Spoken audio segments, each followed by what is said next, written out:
yang kata-kata yang Allah memberikan ujian tidak akan melampaui hambanya. Itu untuk yang kemampuan. orang imannya tidak seperti itu maksudnya. Iya, kan istidraj kan macam-macam. Ada yang memang imannya dia bagus, rezekinya dibagusin sama Allah Ta'ala, ada. Dan dia tahu. Dan dia nggak pernah ngomong nih. Pada saat pandemi itu sebenarnya Allah memberikan rezeki yang berlimpah, dia nggak pernah ngomong nih. Nah, orang yang itu tuh sulit. Karena pasti orang yang seperti itu ngomong. Nih orang kan ekonomi begini nih. Orang ini bilang, saya nih jalan terus. Lah, itu lupa deh. Padahal dia harusnya nggak boleh ngomong seperti itu. Menyakiti, menjadikan iri hati saudaranya itu juga nggak boleh. Diem aja. Ikutin aja, saudara sedih ya kita ikut sedih. Nggak usah ngomongin bahwa Allah itu masih memberikan kelimpahan rezeki, nggak usah. Diem aja. Itu susah mau bilang begitu, mau diem itu susah, Mas. Bener nggak sih? Yang diomongkan adalah saya, rezeki masih banyak nih. Kamu kan nggak tahu, nah pasti begitu. Kamu kan nggak kan, nah ini karena saya di TV saya dipanggil. Nggak boleh ngomong seperti itu, nggak boleh. Adanya masih di TV itu karena Allah mengizinkan kita itu di TV. Semuanya atas izin Allah, bukan hebatnya kita. Nah kalau istijrat itu imannya udah kebolak-balik, udah nggak ngerti. Saya sendiri takut mau ngomong. Takut. Karena saya ngerti istijrat itu insya Allah paham. Tapi saya takut ngomong. Iya takut, Mas. Istijrat itu nggak cuma di orang-orang yang non-muslim. Enggak. Di orang muslim itu bisa jadi istijrat. Serius kalau saya ngomong kan bener. Tapi saya nggak ngomong. Ada di orang muslim. Orang muslimnya korun gitu ya maksudnya. Iya, mirip seperti itu. Ya. Orang itu sebenarnya umpamanya dia sudah memohon pada waktu dia terkena musibah. Dia memohon pada Allah, ya Allah, aku mohon padamu ampuni saya, aku mohon agar engkau normalkan saya, sembuhkan saya ini sini kan gitu. Allah membalikkan, diberikan pada Allah Ta'ala. Setelah dia itu dikembalikan pada sisi normal, sisi ekonomi baik, dia lupa sama Allah Ta'ala, dia menuhankan otaknya. Dia menuhankan mulutnya. Dia menuhankan kemampuannya. Lah kan? Dalam Quran sudah diceritakan orang seperti itu dia tersesat sudah. Nah itu dikatakan kalau memang itu diceritakan di dalam Quran itu saudara-saudara kita. Dan masih banyak Mas yang merasa mampu itu banyak. Jarang yang tawadu benar-benar ini jarang. Orang yang begini itu benar cara bicaranya tertata rapi, omongannya nggak nyakitin. Kalau dia semua kejadian untuk dia, alhamdulillah. Tanyain, kamu dapat musibah kok alhamdulillah? Saya tahu, kenapa saya berbicara alhamdulillah? Karena musibah itu Allah mengingatkan saya biar saya ngerti bahwa saya masih banyak salah dan dosa. Itu jawaban itu hebat. Sangat hebat, berarti dia pengetahuan agamanya. Oh, bagus. Walaupun dia kenapa kamu alhamdulillah, dia nggak ngomong dulu. Nah, itu saya sudah nyotra ini bagus nih. Dia nggak ngomong itu langsung saya bisa bilang, nyotra ini bagus. Ini orang imannya terjaga. Kenapa kamu alhamdulillah terus kalau ini? Dia senyum. Dia mau ngomong itu, dia senyum itu mau ngomong itu dia menyusun kata-kata. Saya mau ngomong apa? Apakah omongan saya itu bisa diterima di lingkungan saya apa enggak? Itu orang itu tertata. Nah orang itu imannya bagus. Itu. Pak Ustadz, kenapa orang bisa sebegitunya menuhankan otaknya? Ada cerita ya maksudnya. Di cerita saya punya istri saya Allah izinkan buka warung. Itu banyak cerita di situ. Banyak cerita di warung itu. Ada orang ngobrol gitu ya. Wah, hidup itu yang penting tuh kerja keras. Hasil itu dari kerja keras kita, dari keringat kita. Bukan wah, ya. Harus kerja keras. Kemudian ada satu orang menimpali, kalau cuma kerja keras, orang yang belah batu kurang gimana kerja keras. Kan gitu. Iya. Tapi kan kehidupannya mau luar kan bos aja. Benar. Gitu loh isinya. Jadi kenapa ya orang bisa, apa yang salah? Apakah dari pendidikan agamanya sejak dulu? Tapi kadang-kadang juga dari orang tuanya juga kasih pendidikannya bagus, Pak Ustadz, gitu. Apa ya sih Pak Ustadz yang salah? Maksudnya Kenapa ya bisa begitu ya? Apa itu juga ujian juga dari Allah untuk orang itu atau bagaimana sebetulnya itu? Sampai orang bisa sebegitunya pede gitu. Iya, orang itu kan bercerita itu, mohon maaf ya, orang itu bercerita itu kan agar orang lain itu mengikuti ceritanya dia, orang lain itu menggarisbawahi bahwa dia itu orang yang seperti ini umpamanya. Orang bercerita aja gitu. Keras gitu ya. Nggak harus dipekerja keras, semuanya aja. Semuanya. Nggak dipekerja keras, semuanya. Termasuk ya kita yang dakwah itu ya begitu. Orang itu harus mengikuti. Padahal kalau kita itu memahami tentang Quran, cara Rasul berdakwah pun kita amati. Beliau tidak pernah memaksa orang untuk mengikuti beliau. Beliau hanya berdakwah, diserahkan orang-orang itu kepada Allah Ta'ala. Mau marah kepada beliau, mau mencaci, mau meludah, beliau nggak terlalu menggubris. Nah, inilah karena beliau juga menata. Beliau punya ego, beliau punya emosi, beliau punya kekakuan, tetapi tidak diterapkan pada sisi dakwahnya. Bisa aja emosi beliau tertata pada saat perang. Kan beda nih. Oh.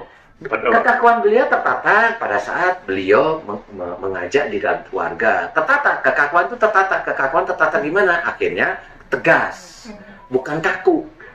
Tegas itu ada dalil yang jelas yang harus beliau ungkapkan. Tepat pada tempatnya. Tepat pada tempatnya. Namanya tegas, orang biasa akan bilang kaku.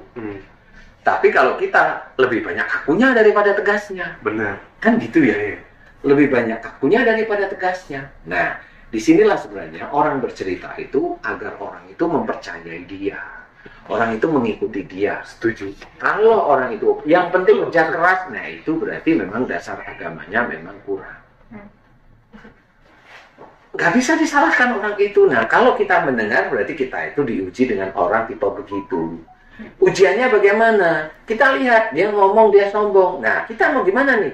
Kalau ego kita mau nyerang nih kalau tahu agama. Mau nyerang nih pasti. Iya. Nggak bisa ini. Akhirnya debat kusir. Padahal jelas orang ini dengan cerita bahwa yang dia cari ada kerja. Kalau kita masuk ke agama, orang ini nggak masuk. Lah, kan harus gitu. Disitulah mungkin dari perdebatan itu di situ ya, Bos. Di situ, itu ujian kita. Kita mau sok pinter nggak tentang agama. Padahal orang ini lagi tidak mau dinasihat. Betul. Kan gitu. Semuanya. Jadi makanya kalau kita itu mau dakwah, ya dakwah pada orang yang memang mau dia.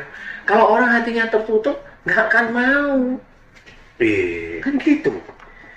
Nggak akan mau. Dan kita tidak boleh menjelekkan orang yang hatinya lagi tertutup. Seperti itu. Seperti itulah. Kenapa? Karena memang Allah belum memberikan hidayah kepada orang itu. Kita harus tahu Allah belum memberikan hidayah. Kan kalau Allah belum memberikan hidayah, kita tidak boleh menjelekkan, menyalahkan. Justru mendoakan ya. Justru mendoakan, itulah yang dilakukan Rasul. Kan begitu harusnya. Bukan menjelekkan, bukan mengkafirkan, bukan yang dalilnya dia malah salah. Kalau dia lebih bijak. Karena kan gimana sih? 6.000 lebih ayat kita harus hafal dan itu kita amalkan di setiap sisi kehidupan. Kan punya Mas kalau benar-benar serius kan gitu. Tapi kalau memang itu sudah menjadi kebiasaan, insya Allah enggak, biasa aja. Ini mau ngomong ingat ayat ini nggak boleh, mau ngomong begini ingat ayat ini nggak boleh. Akhirnya kan kebiasaan. Akhirnya tertata rapi, mau bicara aja tertata rapi. Seperti itu. Nah, ini ada ayat yang menguatkan ayat yukalifuna sanillah usaha tadi Ustaz ya. Inna khalaqnahu biqadarin. Betul. Jadi sehingga setiap sesuatu sudah tertakar atau terukur sesuai dengan penciptaannya itu. Nah, betul. Kaitannya dengan takdir dan doa gimana ini Ustaz? Kalau takdir sama doa, takdir itu sudah terjadi. Doa itu sebenarnya doa itu ada beberapa hal. Doa yang dianjurkan itu doa mohon ampun sama bersyukur itu dianjurkan oleh Allah. Al-Quran diceritakan. Tapi doa yang menginginkan khususnya duniawi tidak terlalu dianjurkan. Banyak ayat itu menceritakan tentang ampunan. Banyak ayat menceritakan tentang syukur. Itu berarti dianjurkan doa itu. Paham ya? Kebanyakan kita manusia doa itu ampunan sama syukurnya jarang. Banyak minta. Kebanyakan mintanya. Iya benar-benar. Guys, saya kebanyakan mintanya. Nah, kita itu harus mengukur juga iman kita itu sampai di mana. Kok kita itu minta mulu. Itu. Padahal kalau umpamanya kalau Allah menganjurkan jelas nih ya. Ya, salah satunya dalam surat Az-Zariyat, wabil asharihum yastaghfirun. Di penghujung malam mereka memohon ampun. Ini harus dijelaskan, penghujung malam ini berarti seseorang menjalankan qiyamul lail atau sholat sunnah tahajud.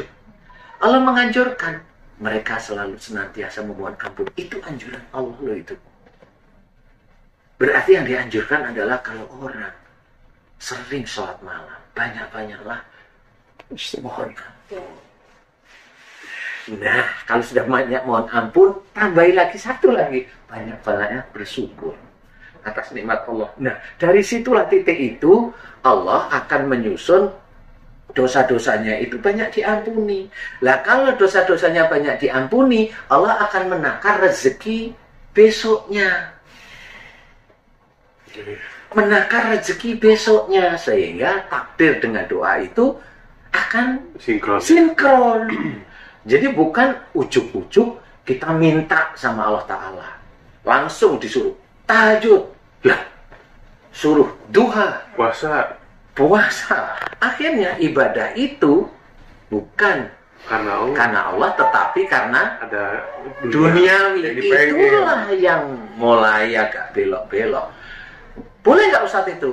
Sebenarnya sih kalau saya katakan ya, kalau saya jangan. Karena kalau kita minta boleh, tetapi harus mengukur iman kita, ketakwaan kita. Boleh sih minta apa sih?